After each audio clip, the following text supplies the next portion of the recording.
दिल्ली में कांग्रेस केंद्रीय चुनाव समिति की बैठक में राहुल प्रियंका पर मंथन हुआ। सूत्रों के मुताबिक कांग्रेस नेताओं ने यूपी से राहुल गांधी और प्रियंका गांधी को उम्मीदवार बनाने का अनुरोध किया है, लेकिन बैठक में अमेठी रायबरेली पर फैसला नहीं हुआ। हालांकि अमेठी रायबरेली पर फैसला कांग्रेस अध्यक्ष मल्लिकार्जुन खड़गे पर छोड़ा गया है। सूत्रों के मुताबिक 1 से 2 दिनों में ऐलान संभव है, लेकिन जो सीईसी की बैठक हुई इसमें जो मांग उठी वो यही उठी कि राहुल और प्रियंका को उतारा जाए। कांग्रेस सीईसी की बैठक में क्या हुआ वो हम आपको विस्तार से बता देते हैं। देखिए, कांग्रेस सीईसी की कल बैठक हुई। बैठक में कांग्रेस की चुनाव समिति जो बैठी उसने चर्चा की। पंजाब की 5 लोकसभा सीटों पर चर्चा हुई। इसके साथ ही साथ हिमाचल प्रदेश की जो 2 सीट है उनके उम्मीदवारों पर चिंतन हुआ। ये बड़ी महत्वपूर्ण बैठक थी। तो ये जो बैठक थी इसमें उत्तर प्रदेश पर भी चर्चा हुई और उत्तर प्रदेश को लेकर लगातार जो बातें उठ रही थी वही कि प्रियंका और राहुल गांधी को मैदान उतारा जाए। हालांकि फैसला उस पर नहीं हो पाया। मंथन हुआ कि राहुल प्रियंका के यूपी से चुनाव किस तरीके से लड़ाया जाए और उनको लड़ाया जाए, ये मांग भी उठी। सस्पेंस बरकरार है कि राहुल प्रियंका पर फैसला होगा या नहीं, कब होगा, वो मैदान में आएंगे या नहीं आएंगे। राहुल प्रियंका पर फैसला मल्लिकार्जुन खड़गे लेंगे। वहां पर पूरी तरीके से जो सीईसी है उसने निर्णय लिया कि कांग्रेस अध्यक्ष इस बात का फैसला लें, लेकिन मांग जरूर उठाई गई। 102 दिनों में ऐलान संभव हो सकता है कि प्रियंका और राहुल अमेठी और रायबरेली से जाएंगे या नहीं जाएंगे। कांग्रेस सीईसी की जो बैठक है एक बार फिर से कल संभव है और माना जा रहा है कि अगली बैठक में हो सकता है कि इस तरीके की कोई तस्वीर निकल कर सामने आ जाए। तो हिमाचल प्रदेश की 2 सीटों पर बात हुई, पंजाब पर बात हुई। वही कांग्रेस के महासचिव केसी वेणुगोपाल ने राहुल और प्रियंका की उम्मीदवारी पर क्या कहा है, सुनवाते हैं आप। When can we expect, sir? When can we expect? Within 1 or 2 days.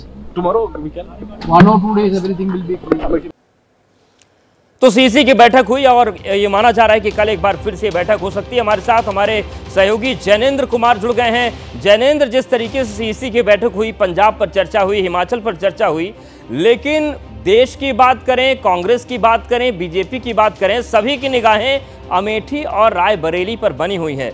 इस पर क्या बातें सीईसी में हुई और फैसला कब तक हो पाएगा? बिल्कुल, देखिए, फैसले के लिए तो आपने संगठन महासचिव जो कांग्रेस के हैं केसी वेणुगोपाल, उनका बयान सुनाया। वो कह रहे हैं कि 1 से 2 दिनों में इसका ऐलान कर दिया जाएगा और हमारे सूत्र भी यही बता रहे हैं कि संभव है कि फैसला जो है वो कल तक आए अमेठी और रायबरेली को लेकर के। 5वें फेज में अमेठी और रायबरेली में मतदान होना है और नामांकन की आखिरी तारीख जो है वो 3 मई है। तो उसके पहले न सिर्फ ऐलान करना होगा बल्कि 3 मई को नामांकन भी दाखिल करना होगा जो भी उम्मीदवार अमेठी और रायबरेली से होगा। और देखिए, पूरी पार्टी चाहती है कि अमेठी से राहुल और रायबरेली से प्रियंका गांधी चुनाव लड़ें और दोनों ही नेताओं पर इस बात का दबाव भी है अंदर खाने। और यही भावना कल कांग्रेस चुनाव समिति की बैठक में भी देखने को मिली। उत्तर प्रदेश कांग्रेस के प्रभारी अविनाश पांडे और विधायक दल की नेता आराधना मिश्रा बैठक में मौजूद थी। उनकी तरफ से भी कहा गया, उत्तर प्रदेश कांग्रेस चुनाव समिति ने बाकायदा प्रस्ताव पारित किया हुआ है राहुल और प्रियंका के लिए। और केंद्रीय चुनाव समिति के जो सदस्य थे उन्होंने भी ये इस बात को लेकर के हामी भरी कि हाँ, राहुल और प्रियंका को चुनाव लड़ना चाहिए। आखिरी फैसला मल्लिकार्जुन खड़गे पर छोड़ा गया है, जो स्वाभाविक तौर पर गांधी परिवार के साथ विमर्श करके आखिरी फैसला करेंगे। और अगर हम देखें तो सैद्धांतिक तौर पर भले ही खड़गे को फैसला करना है, लेकिन प्रैक्टिकली ये फैसला गांधी परिवार को करना है, क्योंकि दोनों सीटें गांधी परिवार का गढ़ रही हैं और चुनाव को लेकर के चर्चा भी गांधी परिवार के सदस्यों को लेकर ही हो रही है। तो अंतिम फैसला क्या होगा इसको लेकर सस्पेंस थोड़ा बढ़ गया है। संभावना अभी भी यही है कि अमेठी से राहुल और रायबरेली से प्रियंका लड़ें, लेकिन इसको लेकर के सस्पेंस है और यही वजह है कि कल इस पर मुहर नहीं लग पाई और इसका आधिकारिक ऐलान नहीं किया गया। तो अगले 102 दिनों में ऐलान संभव है और चूंकि पूरी पार्टी मांग कर रही है, पूरी पार्टी का दबाव है राहुल और प्रियंका पर, देखना यही है कि क्या प्रियंका गांधी ना चाहते हुए भी पार्टी की जो सलाह है और पार्टी की जो मांग है उसके मद्देनजर चुनावी मैदान में उतरती हैं। क्या राहुल एक बार फिर अमेठी से चुनावी मैदान में उतरते हैं या फिर किसी नए चेहरे को लेकर कांग्रेस अमेठी और रायबरेली में इस बार उम्मीदवार नए चेहरे को बनाने वाली है? अगले 1 से 2 दिनों में इस पर तस्वीर साफ हो जाएगी। क्योंकि तमाम सवाल हैं, 1-2 दिनों का इंतजार करना पड़ेगा। इन सब के बीच एक तरफ जहां राहुल और प्रियंका की यूपी से उम्मीदवारी पर सस्पेंस बरकरार है, तो बीजेपी नेताओं को दोनों पर हमला जारी है। एक बार फिर पीयूष गोयल और स्मृति ईरानी ने राहुल प्रियंका पर निशाना साधा है।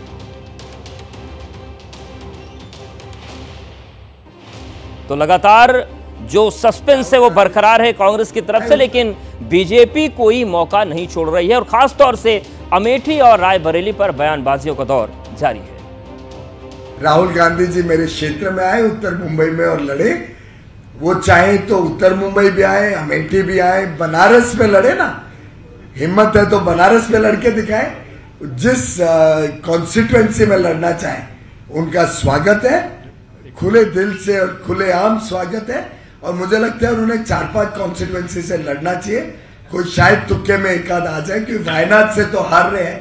और मेरी बहन स्मृति ईरानी जी उनको अमेठी से इतनी बुरी हार दिलाएंगे इस बार कि फिर वो पार्लियामेंट में तो आने का सवाल नहीं है, पर वो जनता के बीच में जाने लायक नहीं। कांग्रेस न जीने देगी, न चैन से मरने देगी।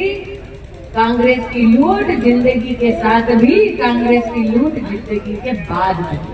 इसलिए आज सबसे कहने आई हूँ, 20 मई को जाके कमल का बटन दबाओ और कांग्रेस से अपनी संपत्ति, अपनी कमाई बचाओ, कमल का फूल खिलाओ। अमेठी में मुद्दे ढूंढ रहे थे, अब हम कांग्रेस का प्रत्याशी ढूंढ रहे हैं। लेकिन हमसे कहा गया है कि आज वायनाड का वोट हो गया है, इसके बाद कांग्रेस के प्रत्याशी आएंगे, लेकिन पहले राम मंदिर को जाएंगे।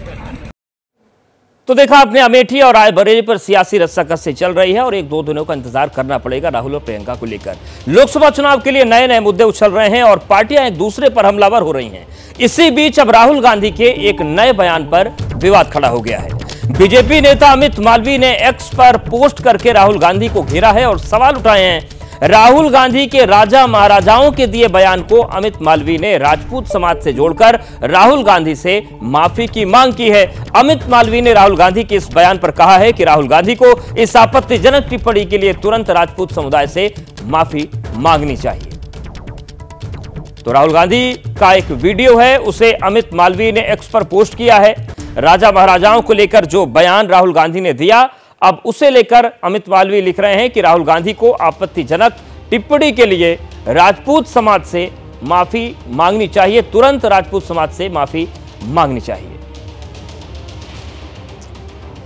अब आपको राहुल गांधी का राजा महाराजाओं पर दिया वो बयान सुनवाते हैं जो एक रैली के दौरान उन्होंने 26 अप्रैल को दिया था। राजाओं महाराजाओं का राज था, जो भी वो चाहते थे कर देते थे। किसी की जमीन चाहिए होती थी, उठा के ले जाते थे। कांग्रेस पार्टी और हमारे कार्यकर्ताओं ने देश की जनता के साथ मिलकर आजादी प्राप्त की, लोकतंत्र लाए और संविधान देश को दिलवाया।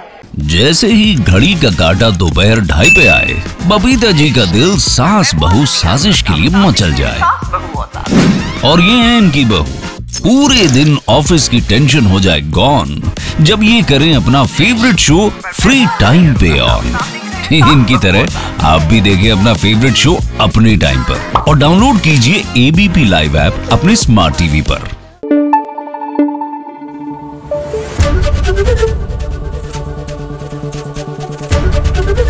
एबीपी न्यूज आपको रखे आगे।